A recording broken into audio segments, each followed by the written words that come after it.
When we are in the midst of the rheumatoid arthritis world, where we have joint pains, where we're seeing our doctor regularly, we're in discussions about adjustments to medications, and we just feel miserable, and we're in that world mentally, the last thing on our mind is achieving massive physical milestones and doing things that would be considered a stretch, even for healthy people. Well, today I want to try and break down the limits that we have in our mind of what might be possible. Maybe not right now, but to put that idea of a seed of thought in your mind so that you can strive towards something that's awesome again, physically. And today's guest is going to help us walk through the steps involved in doing that, because she has run a marathon with rheumatoid arthritis. And she is very, very good at working out the steps involved in how to achieve the most out of our body and do things, as I said, that even healthy people would be in awe of. And so Margaret, who's been on the podcast once before, is back today to talk about her running of a marathon since we last spoke to her, and how she went about it, and how we can really set no limits on ourselves in terms of where we can try to get to despite our health condition. So Margaret, thank you so much for coming back to join us. Yeah, thanks for having me. It was only about 6 months ago that we spoke, and so some of our audience may recall our conversation. But why don't we just recap to where we were, or where you were up to about 6 months ago, and just give us that super brief summary of that point of time. Well, I should say this. A year ago, I was having difficulty going up and down steps. I was so frustrated, so kind of depressed, was on Humira and methotrexate. I started the Paddison program and am off Humira and on half the amount of methotrexate, 10 milligrams a week, and ran a marathon. Just by changing some things in my diet and moving and exercising, and it's just been wonderful. Yes, you make it sound so easy, and I love it. I love it. So let me now, for the people who are starting to get a little bit triggered by me saying we can do these wonderful things, who are really struggling. So I hear you, I feel you.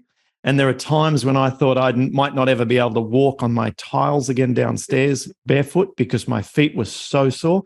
I thought maybe I'd, even be here today. I was so down, so miserable, right? So I hear it. And Margaret, you and I both understand, and we're compassionate and empathetic in that department. But what we want to talk about, and come with us on this conversational journey, because we want to say, but what if maybe it's not a marathon for you, but what if it's going to the gym? Or what if it's at the gym, not being afraid of trying the rowing machine? Or what if it is trying to walk around the neighborhood 3 times today instead of once? Breaking records, I guess, stretching our mind. That's what we're trying to achieve here. So, okay, so obviously you've been fit and active prior to this, okay? So remind us, you had run marathons prior to RA, but tell us how, things then were disrupted by RA in a way that you had to rebuild and rethink. How are you going to ever run again like that? Yeah. Oh, yeah. I mean, that was devastating to me because it was such a big part of our lives. And my husband and I would run with really good friends of ours, and I couldn't do it. And they were still running together. And it was really hard. It was depressing. I mean, I was doing other things. I was still going to the gym. I still found it extremely helpful to my joints to keep just getting on machines, just doing lightweight, and doing the elliptical. I would try to run sometimes, but it was just too painful sometimes. And so then going forward, I after I was feeling better, I had to start slow, which this is so my personality, but I was feeling so much better. So I would just go out and just like run as fast as I could. And I wouldn't recommend that, to just take things slow. But I think the worst thing that we can do with RA is to stop moving. That is just the absolute worst thing. And even if you're just walking, and sometimes it does feel like an accomplishment to get out of bed when you are having a horrible flare, but you just have to keep moving. That was just key. And I still feel that way. I mean, I still occasionally will have flare-ups, and sometimes my ankle, I just got off one that my ankle was swollen and painful. And so instead of running, I went walking. I mean, it doesn't have to be a marathon. It doesn't have to be anything, like that. But you just have to keep moving. And I feel like physicians aren't going to tell you that. Your rheumatologist isn't probably going to tell you that. So because many physicians don't also exercise maybe like they should. And so it's just not a big part of a lot of people's lives. But I just think it's key. It's key to feeling better. Well, they're coming out with some American guidelines for rheumatology that are not medication related soon. And these, you see, the American guidelines of rheumatology are designed to create an algorithm for physicians, rheumatologists to follow when using different drugs. So if the patient's on methotrexate, not responding after 6 months, add this drug, specifically this drug. And if that doesn't work, then take them off that and then test this biologic and so on. So there are these algorithms in place. Well, they've never had lifestyle algorithms. They've never had lifestyle recommendations, but it's coming out. And I've seen them. I've seen them pre-publication. And those, and do you know what the undisputed most highest recommendation across the board is for RA patients? It's exercise. Mm-hmm. And it dwarfs the emphasis on medications. It dwarfs the emphasis on diet. It's just all exercise. And I just think that because it's a literature review, right? So all of these researchers have gone and looked at all the publications and said, what's the science saying? The science is saying emphatically movement, movement, movement. So I hope that in 5 years from now, that will change. What you said and what we all know is this apathy towards movement. I hope that it becomes a real, key focus of the doctors is to emphasize, keeping active. And of course, we've talked a lot on other episodes about how to begin, and there's guidelines in our program for how to do it if their people are really inflamed. So I couldn't agree more. Now, I'm going to ask you some sort of yes, no, and specific questions here. Did it hurt when you were running your marathon with rheumatoid? Did it feel like, you're working against some inflammation, and was it a real struggle? At times it was. And, but I just gritted through, I guess. And I don't know. I just really wanted it. And so I think of course it hurt, but it's going to hurt anyway, whether you're doing nothing or you're out walking or running or whatever. So, yeah. How much did it hurt more, say, compared to other marathons? Because just before we hit record, I think you'd done, have you done like 12 marathons or something? Yeah, it's this was my 12. Yeah. How did it compare to previous ones? Yeah, the last couple I ran, well, the last one I had ran, I was diagnosed, I had my first major flare a month later. That one, I felt awful. I mean, absolutely awful. My feet hurt so bad. And I was just thinking, I'm getting older and how long am I going to be able to do this? That type of thing. That I distinctly remember after that marathon, just feeling horrible. And then a month later, of course, I was diagnosed. This felt way better than that. Maybe not, but when I started this, I was 10, 12 years younger also.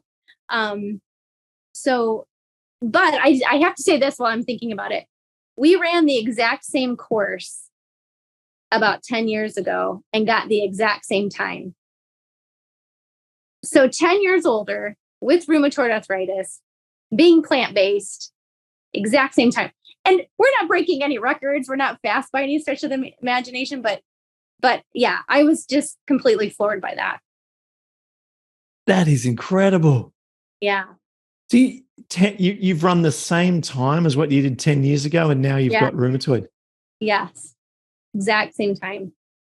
Oh my gosh, that is absolutely sensational. Yeah. Okay, next question. How did your body feel? How did the joints that hurt feel after that immense physical exercise compared to prior? Or in other words, do you think it stirred up your joints? I would not say it stirred up my joints. My muscles were sore like they are normally after running a marathon. I would not say my joints hurt any worse, or I didn't feel like it stirred anything up. Yeah. In fact, I had a flare up in my shoulder. The marathon was on Saturday. Thursday, my shoulder flared up, and I took my juicer with me. I was really hitting the cucumber celery juice, really hitting the greens. By the day of the marathon, it felt pretty good. And I didn't have any issues with any flare-ups right after the marathon. And even into that next week, I didn't. I got to tell you, like, that's been my experience with rheumatoid as well. And what I hear consistently, I haven't heard anyone say anything that counteracts that. It's if you're doing a exercise that's functional, right? Something that the body's very designed to do, and it's within the framework of what you've trained for. Yeah, like you've obviously been preparing yourself for this. It wasn't a one-off. Yeah. And so the body has acclimatized to that movement. It doesn't stir up the joints. Mm-hmm.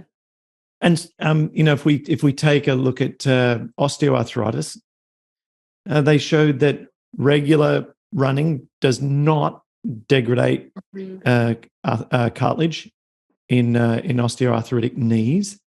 So we're not doing anything that's dangerous to our cartilage. And yeah, anecdotally, your story, everything I've experienced, like if I go on the biggest hike I possibly can, I feel as like great as I possibly can the next day. Like it's the opposite of right. Yeah. Right. Yeah.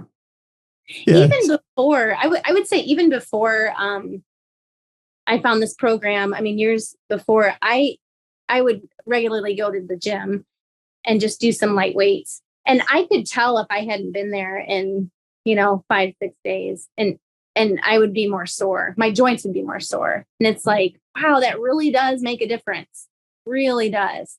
Just to do that range of motion, those light weights, for me, it just made a huge, huge difference.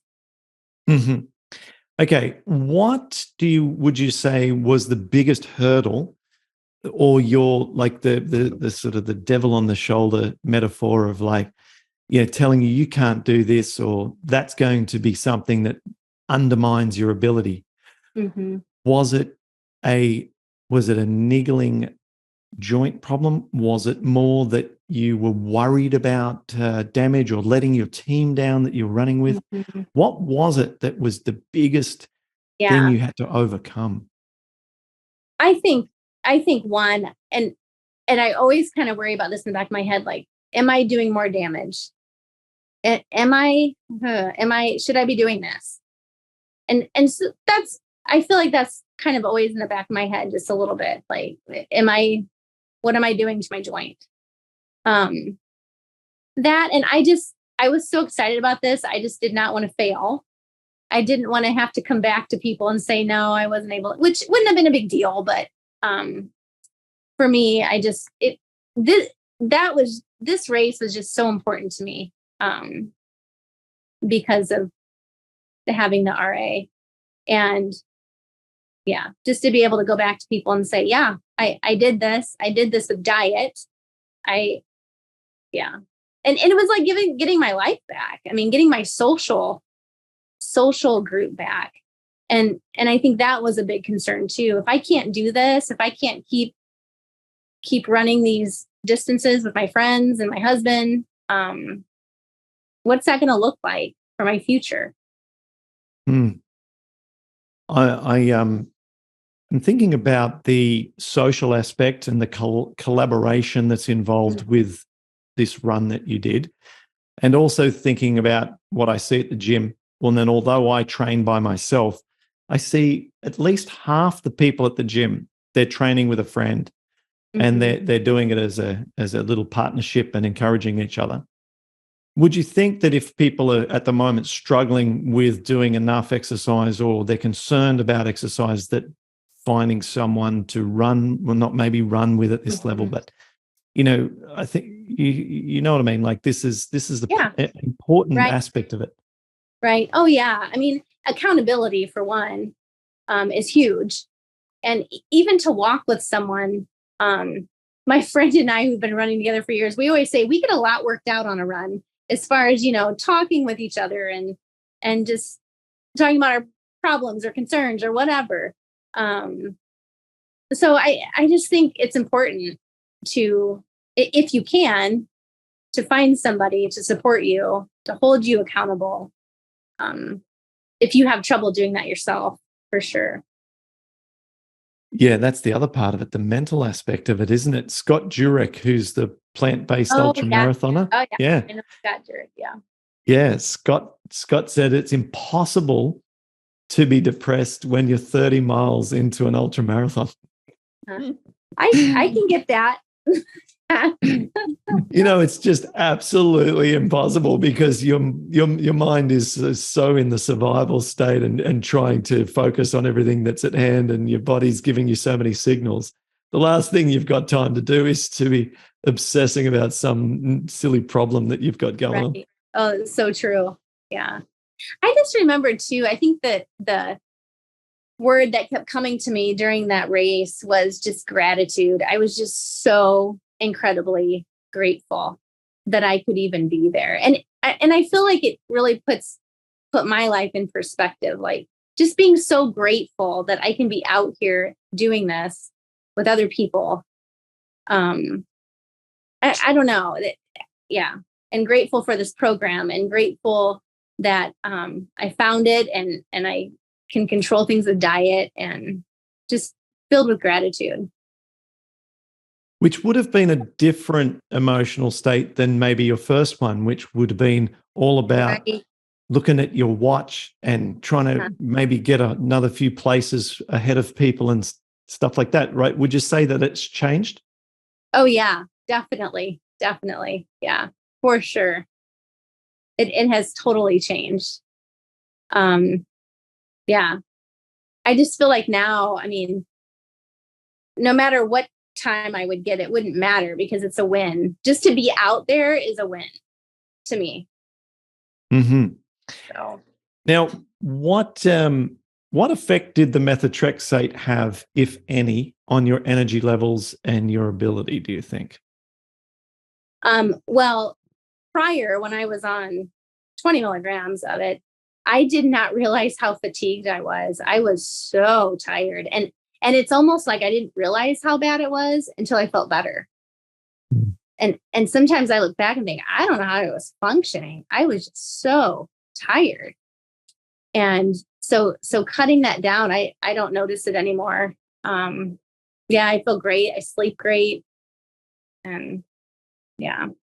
Yeah, 10 milligram a week tablet dose that you're on. That's what I started on. And the rheumatologist said, this is a very low starting dose, and we'll just see how you go. And of course, then we had to ramp up from there. But yeah, and I've even heard many rheumatologists say once you get below 10, like if you're talking about dropping from 10, then you just drop the whole drug completely, as if it's not an actual like a therapeutic level. So you really are at the lowest possible dose of that drug. Yeah.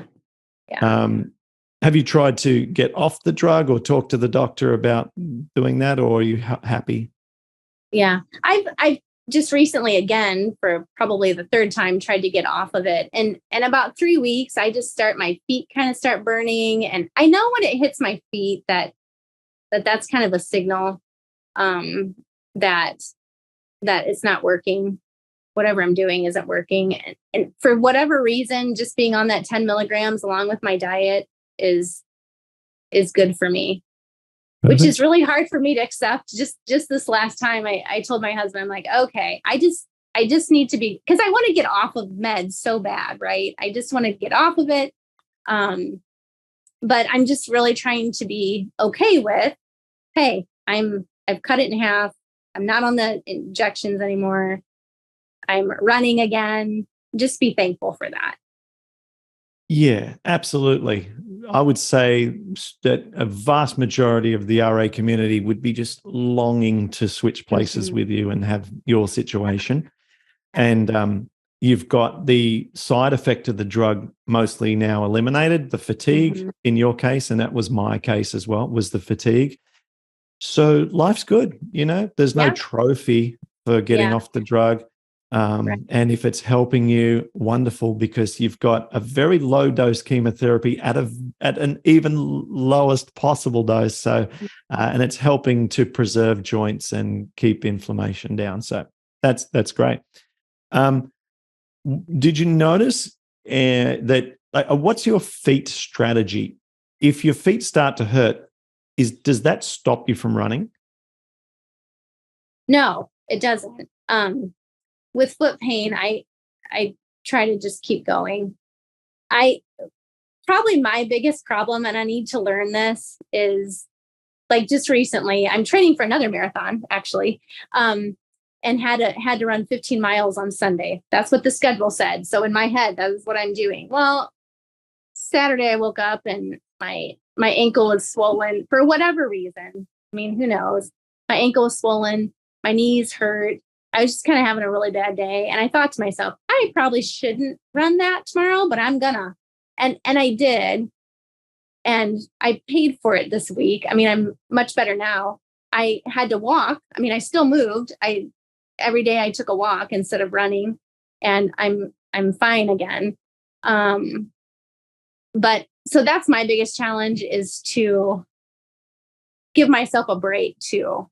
And just maybe I run that next week. It doesn't matter whether it's this week or next week, but just tweaking that a little bit and giving myself some grace that, hey, you're not doing a 15 miler today, but maybe a 6 miler, and go walk. Yeah, good. So from that lesson that you just had, would you say that it's best, if the ankle is a little swollen or if the knees don't feel as good, maybe to wait or just do a milder form of exercise? Because we've already established that it's better to still exercise on those days. Yes, it is. It is better to still exercise, but not to take it to a point where there might be some subsequent repercussions for a few days afterwards. It's a fine balance, isn't it? It is a fine balance. It is. I will say, I feel like I am so in tune to my body now, though. It's incredible. Just knowing, and there's sometimes maybe I want to eat something that I know I probably shouldn't, but it's like, okay, I'm going to enjoy this tonight. And tomorrow I know that I'll just, have to go more baseline, and it's okay. But you just become really in tune to your body. I just need to respect it a little more and give it some grace. But how does your diet change leading into a race and after the race? And for anyone concerned about weight loss or a sufficient calorie intake, have you got some insights around that, or do you pretty much just keep things consistent? I try to just keep things consistent. I try not to, I don't really get into the gels that people, take with them running, or I try to keep as consistent as possible. when I go on a long run, I often will take dates or nuts or something that I know I can tolerate. But I feel like consistency for me anyway is the key.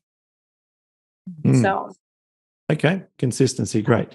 Now we're going to play a little game. I'm going to pretend that I am some of the people that seem to post under our Facebook comments all the time, who are not in a good way.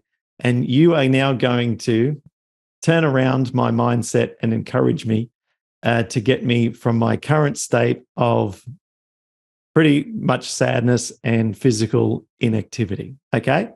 So I'm now going to tell you this. Margaret, you look great and you've been running for many years. I find it hard to get off the couch. So like, how is this even relevant to me? mm-hmm. Start walking. You don't have to run. You don't have to run at all. A marathon for sure, but you don't have to run at all, but walk. Just walk. I find I have had people say, well, it's just too hard. It's just too hard. Well, having RA is hard. That is also hard. And being in pain is hard. So, give yourself the best chance and just get up and move. Just walk. Do what you can. Take a couple laps around inside your house if you have to, whatever. But move. Just move. But I'm tired. I don't feel like getting up and going for a walk.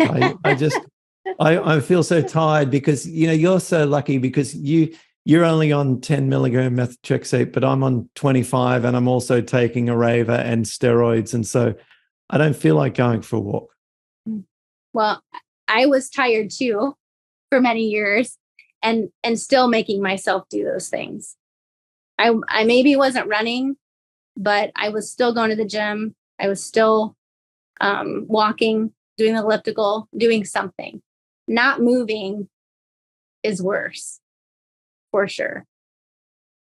I talked about this with my rheumatologist and they said, well, if you're in pain, then just take it easy. So like, I'm sort of thinking I should listen to them. Oh boy. Well, I would say, how is that working for you? How's that going? Probably not great. So try walking, try moving. Well, okay. Well, I'm feeling a little encouraged, but what if I only walk a little way and then I realize I have to walk home and then I'm going to feel depressed because I didn't really make it very far? Any step in moving is a win. So don't beat yourself up. There's always tomorrow. So yeah, don't be too hard on yourself. Just get out there and move. Okay. Well, maybe I'll give it a go. Thanks very much, Margaret, for giving me these insights. And my hands hurt and my elbows hurt as well. And I don't think the drugs are working for me. So what else should I do besides walking? The Patterson program. Diet. Yeah. Yeah. Look at your diet. Okay. All right. Well, thank you. So I think that's I hope that people enjoy that little game we played there, because for a lot of people, I don't know why Facebook seems to be the platform where that sort of situation for a lot of people seems to be displayed most, as opposed to the go-getters on Instagram and the passionate people on YouTube. It seems like the Facebook group seems to be the ones that have that kind of attitude. So I hope that people are feeling motivated here. And what about, here's something I'm glad that I've just thought to ask you as well. What would you say to people who don't feel they can ever do anything of particular physical ability much anymore? How can you help us, me included, stretch our mind to be able to potentially explore more physical activity? Like, I'd love to be able to run again.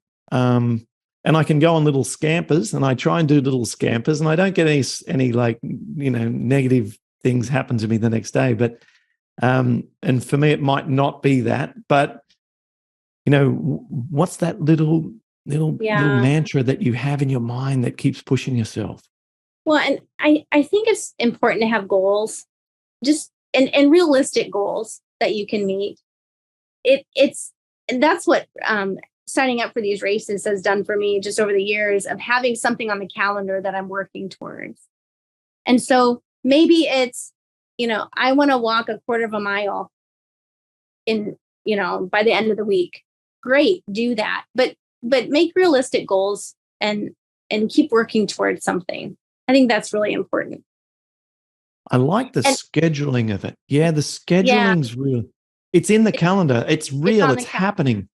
Mm-hmm. I paid money for this. I signed up for it, I also want to say, before I forget too, we have been doing for years, we do the Jeff Galloway running program. And I don't know if you've ever heard of Jeff Galloway. He was an Olympic marathoner.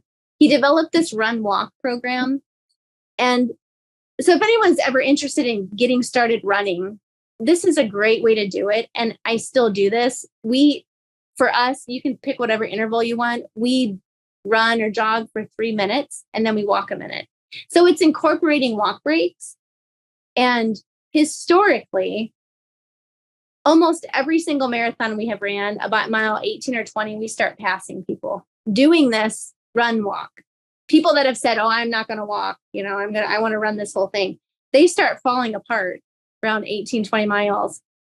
And we just keep passing people because we have incorporated these walk breaks through our run. And it's great so you're not so sore. It's great for your joints. And it's worked for us for years. So it must also have a beneficial effect on endurance, having those interval breaks. Yeah. With your heart rate and yeah. Rather than going at a 9.5 for 18 miles and then you're completely drained. Right. Absolutely. Yeah. In fact, my friend she had run a bunch of half marathons before we started running together. And I had found this program and I said, "Hey, let's try this." She took 11 minutes off of her time after doing the Jeff Galloway program. So, and yeah, not that time's important, but that's just kind of incredible. That's great. Is it something that you get as an online course, or is it a book? It's a book, but I think he does have stuff online as well. And it's for anybody. I mean, it's for people that just want to finish a marathon, and it's for all time goals, from a 6-hour to a 3-hour. It's all ranges. The book that I used is called Marathon You Can Do It by Jeff Galloway. But I would encourage people to, if you're at all interested in wanting to run, that is a great way to start.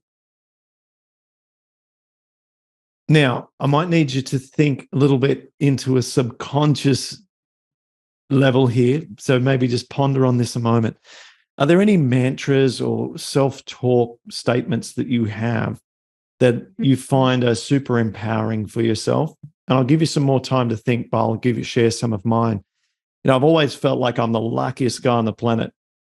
And I felt that way until RA hit. And then that sort of really, really challenged that mantra. I certainly didn't have the thought in my mind for many, many years until, more recently I thought, look, it's all playing out in life the way maybe that it was meant to.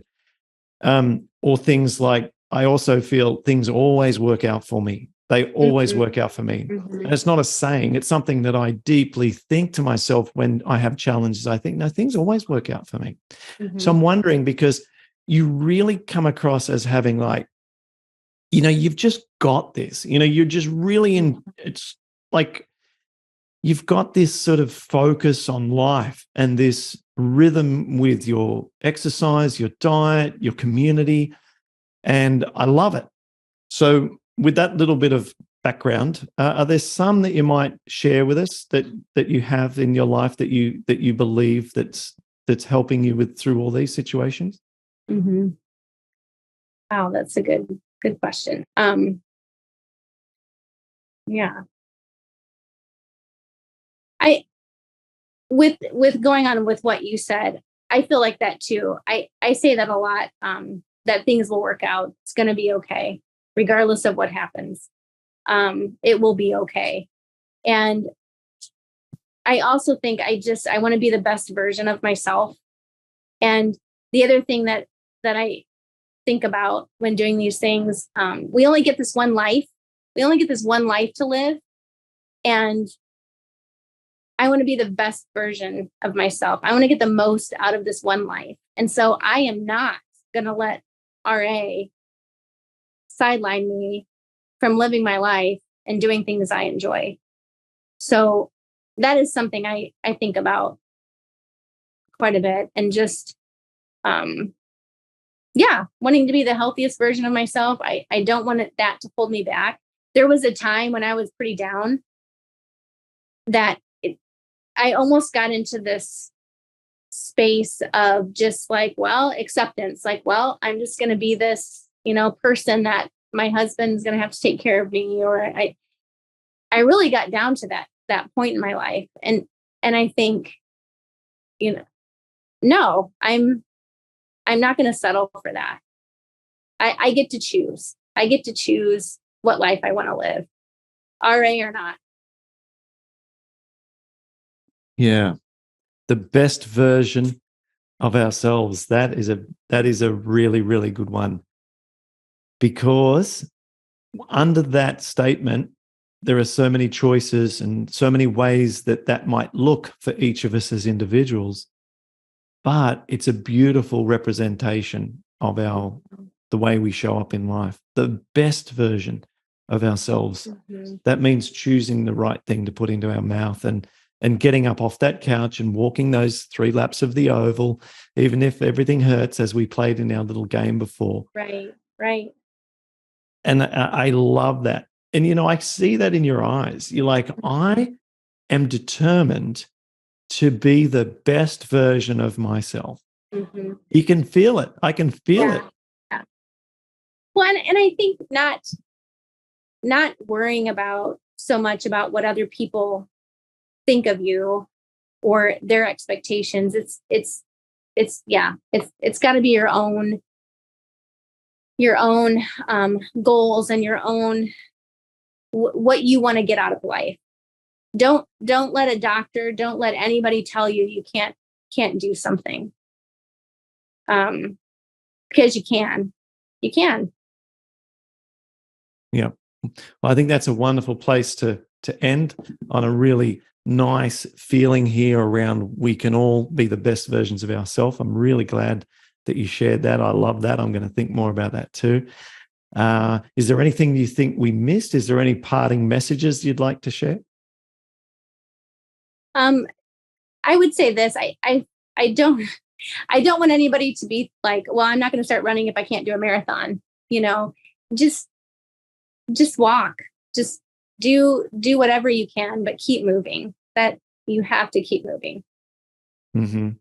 Yeah. By way of example, I've got a little towel under the desk right now, and I do this during these episodes. It's a little towel, and I'm barefoot, and I just use my toes to, squash that towel and release it, squash it and release it. Because if I'm not out barefoot walking today, which I won't be, then I want to keep my feet moving. I use that. Often I don't have one right now with me. I often have a grip strengthener that I squeeze in between doing work at my desk. Movement is, it's paramount. It's everything. And then if we keep at it and we're persistent, we're fortunate, having a history of being able to use our body in a really elite way, then some of us can do amazing things, just like you, Margaret. So thank you for sharing. It's great to learn from someone who's at a higher level physically. I love that, and I hope that everyone has gained a little bit of Margaret and put that in their life, and we can all live the best versions of ourselves. So thanks again for coming and sharing. Thanks for having me. Good luck on your next marathon. I'll be really, really Thank you. excited to see some pictures and stuff. Thank you. Yeah.